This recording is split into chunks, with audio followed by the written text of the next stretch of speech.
Hello there, fellow zombie slayers. My name is Stanley557. Today is the day. The long-awaited return of Requiem, the Dark Ether story, and a return to round-based zombies. You know, if you just ignore this, and this, and move the goalpost, then yes, this is the long-awaited, year-long return of round-based zombies. An anticipated event with a game that has been in the oven for over 4 years. But here's the burning question on everyone's minds. Should you buy Black Ops 6, and is it good? Yes, I know, Coffee Bean. And as the spark of positivity that I am, I'll confirm right now that yes, you should buy Black Ops 6, especially for the zombies. It's a wonderful game, made with a passion for fun, hardship, and teamwork. So let's go over my day one thoughts on Black Ops 6 Zombies. Terminus was the first map I played, and in my experience, I found Black Ops 6 Zombies to actually be difficult, with struggling being the primary word that came to mind when recounting my experience. A major criticism levied against Cold War, Vanguard, and MWZ was their ease of access and approachability.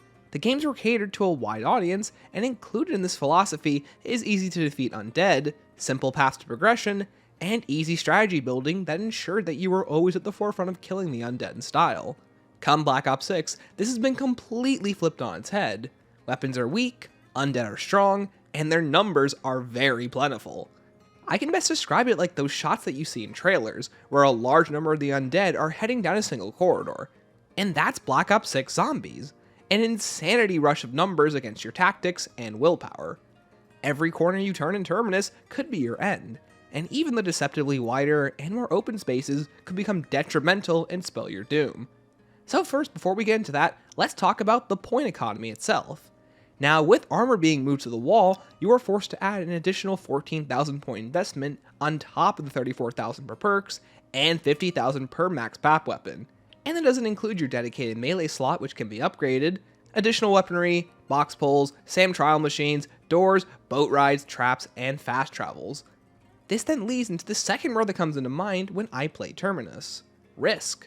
Just like maps of old, Terminus wants you to weigh the decision of your purchases. If you buy too many perks, your weapons might not actually be fully upgraded as the health continues to ramp up with each round change. Pap too much, and you'll be left without armor to defend yourself. Hit the box and gamble too much, and you'll be left powerless and defenseless. Not that going for any of these upgrades is a bad idea, quite the contrary, but every decision in Terminus matters, and I adore this about the map. These are three major pillars of the game, so you're forced to consider defense, offense, and stability. The last time zombies had truly had a risk versus reward mechanic was in Black Ops 2, and while that type of resource management doesn't fit in this current age, the way you manage your resources in Black Ops 6 is quite incredible. It provides every action with immediate agency, and it's something I want to commend out of the gate. The third word that came to mind was scope. Terminus is a massive sprawling landscape. You have access to nearly the entire island, and every bit of space is used to tell a living story. Soldiers are fighting to the death, the base camp is slowly turned back online, and due to not being able to complete the main quest immediately, there's this looming tension that you can't quite place your finger on. Whatever is hiding in those waters is something dangerous, and you can't even encounter it just yet. Despite its size, nothing feels impossible to get to, and the map uses plenty of fast travels and traversal methods to ensure the gaps are closed, but only if you are actively seeking them out and planning accordingly. For newcomers, this will without a doubt be a map to be experienced and grow with, and for hardcore players and seasoned players, this will be a challenging experience that tests your mettle in ways that we haven't seen in over a decade, being a perfect mix between these older elements while still incorporating what makes modern zombies so much fun. Coming from Cold War, the map features mechanics like the third iteration of the trial machine, the salvage system, the equipment system, and the score streak system. Each of these mechanics has been properly rebalanced. The trial machine spawns randomly around the map and has curated challenges with the game adjusting based on what you have and need. For example, there is a challenge that requires you to get flopper kills, so the game awards you with flopper temporarily if you don't have it in order to complete the challenge. Included in this is an increased spawn rate of challenge machine undead that grant you 10 points per kill with purple eyes, which allows you to keep the action going, instead of just waiting around for a minute 30 doing nothing in a holdout challenge. This is such a vast improvement from Cold War's variations of the challenge system, because it feels like all of those little issues and hiccups I had with the systems were properly addressed. This also includes how you're rewarded. Instead of needing to complete 3 to 4 challenges, you can now earn a legendary reward with each challenge, but the rewards aren't as strong with a bigger loot pool. But that simply puts more emphasis on doing them and doing well in them. And if you don't want to do the current challenge, you aren't punished as heavily. They're an added bonus like they were always supposed to be. Then there's the salvage system, which has been reduced to one salvage type. This makes it infinitely easier for players to understand and collect them. And if you ask me, blue salvage was basically redundant, with Vanguard and now BO6 having proved that. What's also nice is that the prices have been merged too at higher levels, allowing you to immediately buy the max weapon rarity at 9,000 salvage or buy it in pieces like usual, giving you complete freedom on how you manage the UI and your resources, instead of trying to fight the UI and upgrade 4 separate times like in other games. This also includes armor as well, with each wall buy costing 4,000 for tier 2 and 10,000 for tier 3 respectively. And if you just go up to the tier 3 wall buy without buying tier 2, it'll cost you 14,000 points. And now, without armor included, salvage is a resource that is alleviated from that burden, assuming you actually go back and pick it up. Which thankfully, all salvage drops can be picked up by all players, which is a welcome addition, and they stay on the ground for a decent amount of time, allowing you to walk away and circle back to collect it. Then there's the equipment, which all have been under-tuned to make them better balanced and not game-breaking like Semtex's in Cold War. And finally, there's the score streak system. All of them were also balanced to accommodate for these enemy changes, and naturally progress in strength, with the Chopper Gunner still being the best horde clearer, with Mutant Injectors and Mangler Arm Cannons being welcome additions that I adore. I'm so happy to see multiple zombies-inspired score streaks this time around besides the RCXD. It really helps separate the mode from multiplayer. Score streaks are also dropped from heavy and elite enemies like MWZ, infinitely improving your incentive to use them in combat, which is something that Cold War struggled to get you to do, as you could only craft score streaks and retrieve them from the box. All of these systems have been reworked for the sake of balance, and the craziest part is, out of all of these features that came out on top, traps ended up being really good. All traps in BO6 deal with these large horde densities with ease, and benefit from the sporadic movement of the undead, giving them extreme utility in an era where they almost went extinct. And I love these traps. You've got the Aether Cannon and the Monster Trap, with multiple monster traps being placed throughout the facility, and they are a joy to watch in action. I know for a fact that devs must have loved creating them. They also both interact with the player, with the Void Cannon being able to pick you up with an actual floating animation and teleports players around the map, and the Monster Trap being able to eat you if you aren't being careful, which is so unique and truly adds to the experience. And when I say the horde density can get huge, I truly mean it. At times, I've seen up to about 40 to 45 zombies on the field, nearly doubling what nearly every other entry's done before. And even in co-op, you're incentivized even more to stick and fight together. With my buddies alone, our play sessions have been very chaotic and stressful. We're all fighting for our lives, and each moment of reprieve is met with another round of pain and suffering. While playing with my buddies, I also noticed how long it takes to refill your specialist, and that you truly need to pick and choose when you want to use it compared to Cold War, which lets you refill it and use it like candy. There's truly too much for me to talk about here, and apologies if my thoughts are all over the place and scatterbrained. I have so much I want to share, and my thoughts on every little change. But who knows, maybe this will be further expanded upon in some future 5-hour BO6 review. I applaud the devs for not holding your hand in combat, and your survival is entirely up to you. Alright, now let's rapid fire some points. There are way too many manglers in high rounds, especially with their arm cannon attacks slowly chipping your health. But honestly, it's my only legitimate complaint about the game. Amalgams are fine, but they aren't my favorite design in the series, and feel like that they're missing that additional factor that would make them memorable, cause for now they feel like fleshy, tanky thrashers. Heck, even the way you defeat them is identical. The map is gorgeous, and takes advantage of the next-gen hardware with impressive scale. For example, hordes of the undead seamlessly move on the map and attempt to ambush you. Running away simply won't cut it anymore, and you've got to fight to survive and move tactically as you maneuver the space. It makes the undead feel alive, and it reminded me of how horrifying and ferocious they were in the Blood of the Dead intro cutscene.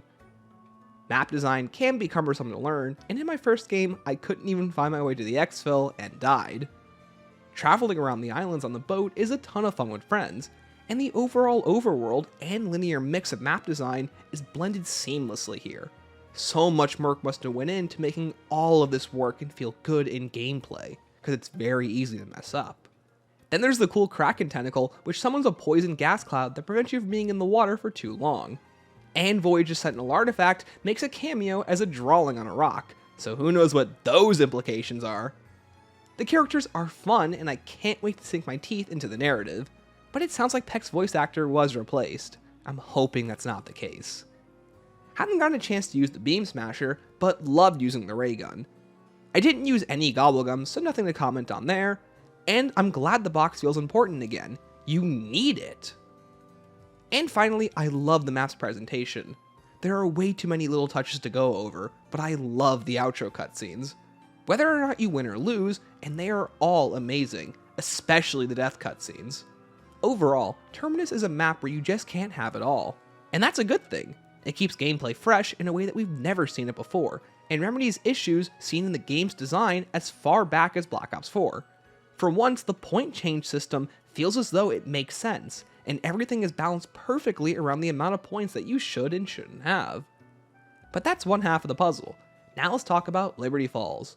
Being the exact opposite from the groundbreaking experience that is Terminus, Liberty Falls is a Cold War map in its DNA, with a fresh BO6 coat of paint on top of it. Where Terminus has tight corridors, Liberty Falls has lines of sight. Where Terminus has deceptively open spaces, Liberty Falls has even wider spaces that actually make you feel safe. And where Terminus has an impressive sense of scale, imagery, and art design, Liberty Falls has a mostly generic look that feels ripped out of MWZ, Outbreak, or Warzone. I found the experience immediately more palpable, and the map design truly helps in alleviating the stress of resource management, despite it being nearly identical to Terminus with just a few less doors. It also helps how small the map is, so it's very digestible on your first run. You flow through it with ease, and it's a great experience to relax to, grind camos to, and exfil in. My main complaint of the map is that it feels too generic for its own good. There are elements that imply a richer world experience, but we don't have that as of now due to the egg being locked. Unlike Terminus, I don't feel as though I have much to latch onto in terms of quest expectations, so there's this massive blank of what the quest will eventually bring to the table, which is the question on everyone's minds. The only event that caught my attention was the motel room where the jet gun is stored. When you initially approach the door, you are faced with a swarm of undead barreling on top of each other, almost spilling out of the room as they attempt to eat you. If the map was filled with more of those living world elements, I'd say it would have improved the perception of this town being recently ravaged. But without that, you're left with a fun experience. Not a currently rich one, but a fun experience. One you'll pick up and play, and will most likely fall into the C tier of a future map tier list. The jet gun is super powerful, and its overhaul is how many legacy wonder weapons should be treated in the future, like the VR-11 from MWZ. The Mega Abomination is super easy to combat, and is no wall like Abby from MWZ. And what's neat is that the ability to deal bonus damage while they're shooting lightning was carried over as well, which makes killing them even easier than last time. Also, their redesign, and especially the Manglers, looks fantastic. These truly feel like the definitive designs that the team wanted to go with from the start, and you can feel the personality oozing out of them. This also goes to the returning parasites and technically spiders. I really enjoy the map zipline system, and while the map doesn't exactly need it, it's really cool that they're included. And once again, the fluidity of them has been further improved. God, they feel so seamless to use! Aetherella and the Aetherstorm traps are cool, and despite feeling like a generic Cold War map, this isn't the Antichrist. It's just a fun experience that is carried by BO6's rich systems and in-depth strategizing. Also, Wonder if his not showing up till round 25 is amazing, and fixes how powerful it was in Cold War. And exfilling is extremely difficult, which I really like, and tying whimsical gobblegums to it is a nice added bonus as well. And those are my immediate day one thoughts on Terminus and Liberty Falls. This quick summary is ignoring systems like augments, loadouts, upcoming Easter eggs, and so much more. I'm so happy to make one of these videos and not be met with disappointment. If you like Cold War, or the difficulty of previous games, then I cannot recommend BO6 enough for just about any fan of the undead. Terminus looks gorgeous, gameplay has been completely streamlined in all the right ways, and mechanics and features like the trial machine force you to use the whole map. The atmosphere is alive, and the energy is palpable. Your resources are stretched thin, and you are constantly put with your back to the wall and told to fight your way out. This might be a zombies experience for the books, so please get BO6 if you haven't already. But how'd you feel about Black Ops 6? Did you think of something that I hadn't? Let me know in the comments below. But stay tuned for more in-depth looks at this game.